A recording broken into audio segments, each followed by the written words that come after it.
எல்லோருக்கும் நமஸ்காரம். பகவத்கீதை அத்தியாயம் 1 ஸ்லோகம் 7.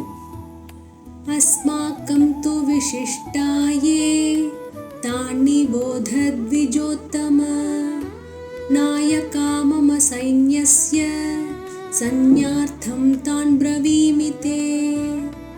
அஸ்மாக்கம் து விசிஷ்டாயே தானி போதத்விஜோத்தம நாயகா மம சைன்யஸ்ய சந்நியார்த்தம் தான் ப்ரவீமிதே.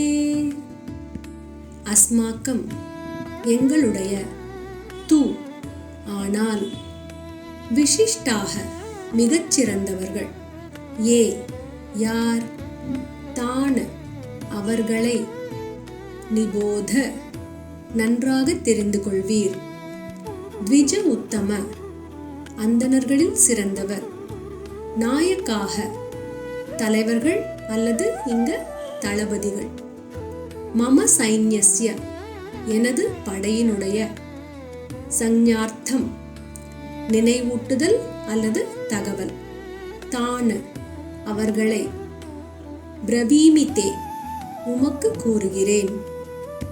ஸ்லோகத்தினுடைய விளக்கம்: பாண்டவப்படையின் வலிமையை கண்டு சற்று மிரண்ட துரியோதனன் இப்பொழுது தனது படையில் உள்ள முக்கியமான சக்தி வாய்ந்த வீரர்கள் யார் யார் என்பதை துரோணருக்கு சொல்ல ஆரம்பிக்கிறாரு.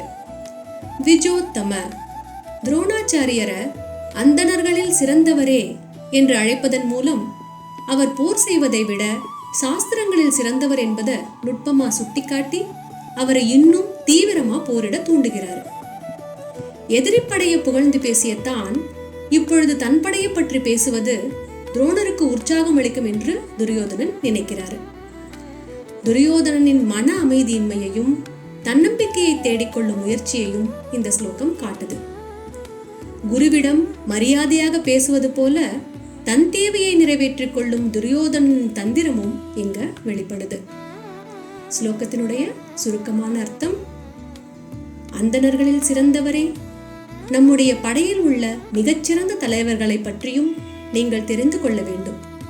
உமது நினைவிற்காக எனது படையில் உள்ள முக்கிய தளபதிகளின் பெயர்களை இப்பொழுது நான் கூறுகிறேன். ஸ்லோகத்தின் அர்த்தம் விளங்கியிருக்கும்னு நம்புறேன். நன்றி.